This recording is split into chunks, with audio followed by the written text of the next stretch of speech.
TMC में दो फाड़ के बीच ममता बनर्जी को लगा बड़ा झटका। करीबी विधायक मदन मित्रा ने दिया ममता बनर्जी की टीएमसी से इस्तीफा। अभिषेक बनर्जी को भी मदन मित्रा ने चेताया, कहा पार्टी डूब रही है, नाव डूब चुकी है। नाव डूब गया है, करोड़ों आदमी मर रहे हैं, फिर भी एक आदमी के लिए पार्टी ये मान नहीं पड़ा कि नहीं सबको मरने दीजिए, लेकिन अभिषेक को बचाना है। ये बड़ी दुख की बात है। ममता का साथ छोड़ मदन मित्रा ने थामा रीताव्रत बनर्जी का दामन।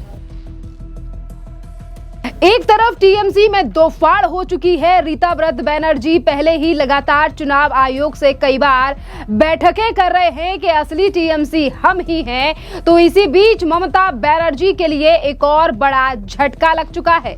ममता बनर्जी के काफी ज्यादा करीबी और टीएमसी के नेता मदन मित्रा ने पार्टी के सभी पदों से अब इस्तीफा दे दिया है और रीताव्रत बनर्जी के नेतृत्व वाले टीएमसी के गुट में शामिल होने की घोषणा कर दी है। तस्वीरों में आप देख सकते हैं कि रीताव्रत बनर्जी के साथ बैठे नजर आ रहे हैं मदन मित्रा, और इसी के साथ साथ हाथ पकड़कर ऐलान कर दिया है कि अब वो रीताव्रत बनर्जी के गुट में ही रहेंगे। इसी के साथ साथ आपके लिए बता दें कि ईडी द्वारा म्युनिसिपल रिक्रूटमेंट स्कैम के सिलसिले में मदन मित्रा के दो बेटे और पत्नी को समन भेजे जाने के बाद अब मदन मित्रा ने ये बड़ा फैसला लिया है कि ममता बनर्जी का साथ छोड़ मदन मित्रा ने थाम लिया है अब रीताव्रत बनर्जी का दामन। और इसी के साथ साथ मीडिया से बात करते हुए मदन मित्रा ने कहा है, मैंने अभिषेक बनर्जी को सुझाव दिया था कि वो 6 महीने या 1 साल के लिए टीएमसी को छोड़ दें। मैंने उनसे कहा था कि हमें पार्टी को मजबूत करने दें और फिर वापस आकर अपनी जगह लें, लेकिन उन्होंने मना कर दिया। उन्होंने कहा कि मैं पार्टी नहीं छोड़ूंगा, पार्टी डूब रही है, नाव डूब चुकी है, लोग मर रहे हैं, पार्टी सबकी है, मैंने सभी पदों से इस्तीफा दे दिया है। सुनिए मदन मित्रा का ये बयान और ये भी सुनिए कि उन्होंने इसके बाद क्या कुछ कहा है। तृणमूल कांग्रेस जैसा ताकतशाली हो रहा है विधानसभा के अंदर हमारा एलओपी की लीडरशिप में, तो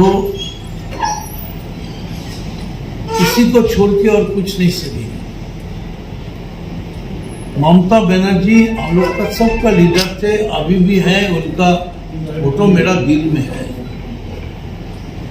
लेकिन हम लोग अभिषेक बनर्जी को बताए थे कि आप कुछ दिन के लिए आप छोड़ दीजिए, 6 महीने छोड़ दीजिए, 1 साल छोड़ दीजिए, हम लोग को पार्टी तो बनाने दीजिए और उसका बाद आप आके अपना सीट ले लीजिए। लेकिन उन्होंने इनकार कर दिया।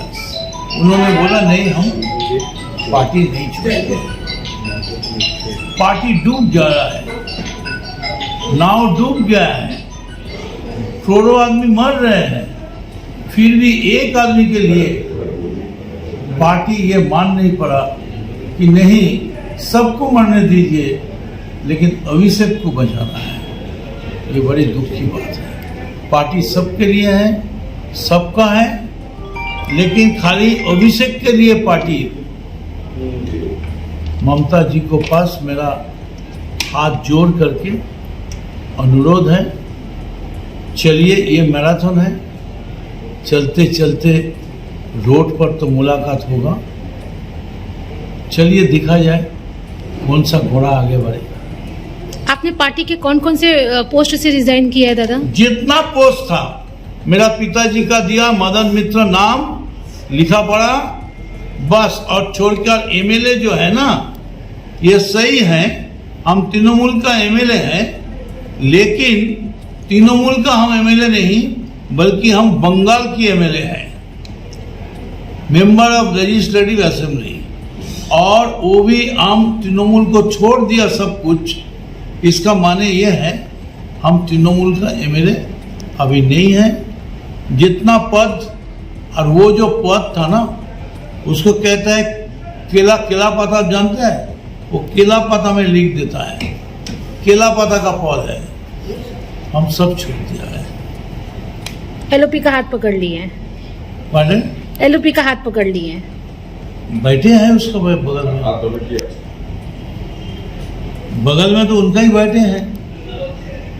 इतना हमारा सारे साथी दोस्त लोग हैं, लेकिन बड़ी दुख की बात, जब इतिहास रचित होगा हमारा बंगाल की इस टाइम का, तो ये रचना होगा एक आदमी के लिए। एक तो पूरा पार्टी 213 जिसका सीट मिला था उसका सत्यानाश, वो एक आदमी।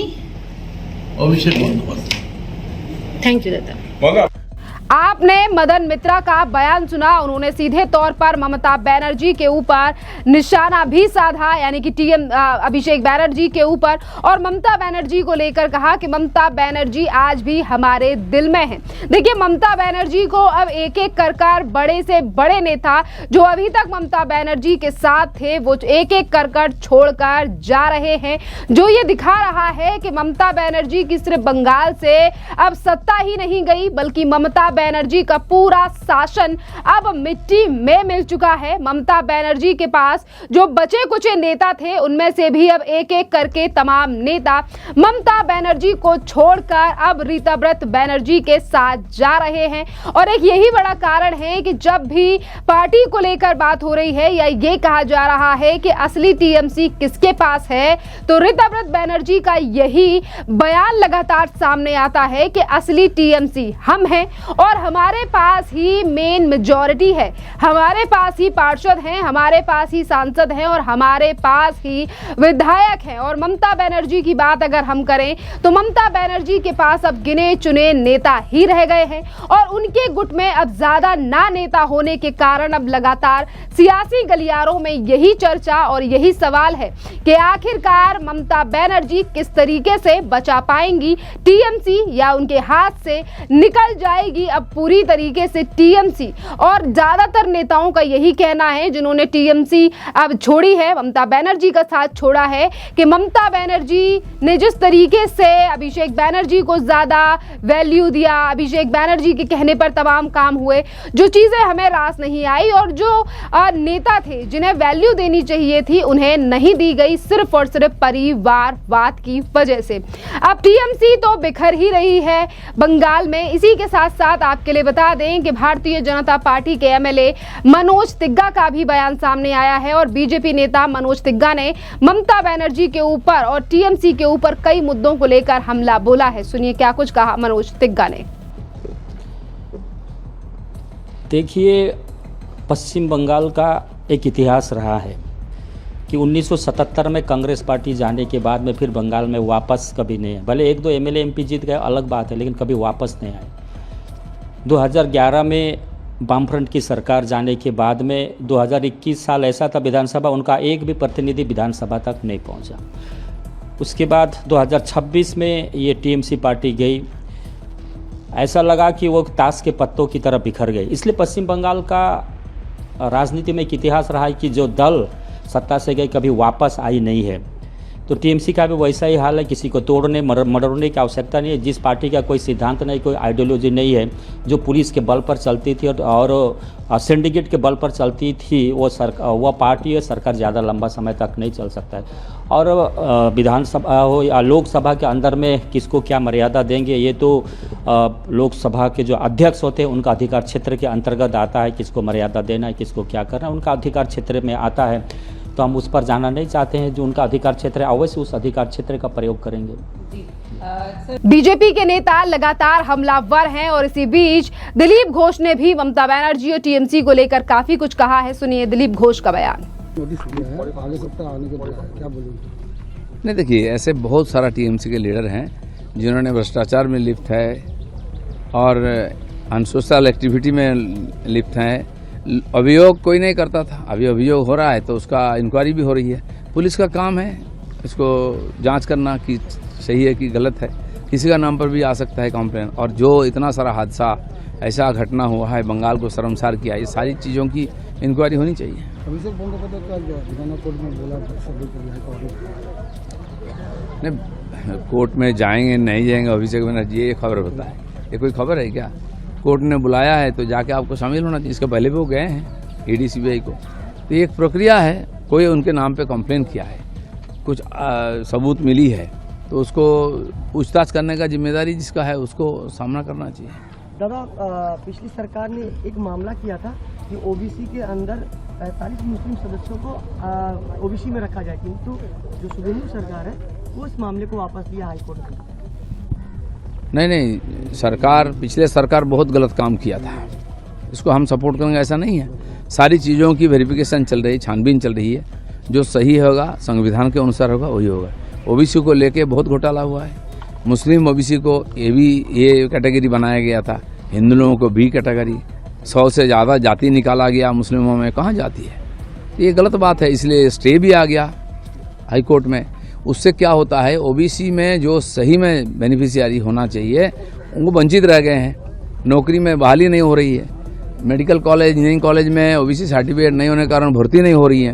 ये बहुत बड़ा अव्यवस्था निर्माण हुआ है, उसको माने समाधान करने के लिए सरकार प्रतिबद्ध है और कदम भी आगे बढ़ा रहा है। मदन मित्र जो कालीघाट के तृणमूल है, अब वो नए तृणमूल में जाने की जो अब कहाँ का तृणमूल है हमें कोई इंटरेस्ट नहीं है, और कहाँ जाएंगे वो भी तय करें। आखिरी प्रश्न, वंशुक बांगलू का तबीयत अब आज़ाद दिख रहा है, वो 16 दिन से अनशन में है कोकराझार जनता पार्टी। कौन जनता पार्टी, कहाँ जनता पार्टी, कौन बैठ रहा है, अगर कोई ऐसा मामला है तो उसका देखेगा पुलिस है, सरकार है देखने के लिए। तो देखिए, दिलीप घोष के साथ साथ अगर हम बात करें यहाँ लॉकेट चटर्जी की, तो लॉकेट चटर्जी ने भी मदन मित्रा ने जो आज ममता बनर्जी का दामन छोड़कर रीता व्रत बनर्जी का दामन थामा है, इस पर बीजेपी के नेता लॉकेट चटर्जी का भी बयान आया है। सुनिए क्या कुछ कहा लॉकेट चटर्जी ने। ये कौन किसके पास जा रही है हम लोग का माथा व्यथा नहीं है। हम लोग का एक ही है कि जनता का विकास करो, और तृणमूल अपने आप खत्म हो गए हैं, पार्टी है नहीं, अलग अलग से पार्ट हो चुका है। अभी कौन किसके खुद बचने के लिए कौन किसके साथ किसके पास है वो लोग समझे। और एक तो बंगाल में लगातार ममता बनर्जी का खात्मा नजर आ रहा है, और आपका इस पर क्या कुछ कहना है? क्या ममता बनर्जी की बयानबाजी, क्या ममता बनर्जी बचा पाएंगी टीएमसी, या फिर सत्ता जाने के बाद अब ममता बनर्जी की हाथ से पार्टी पूरी तरीके से निकलने वाली है? अपनी राय आप हमें कमेंट में जरूर बताएं। धन्यवाद।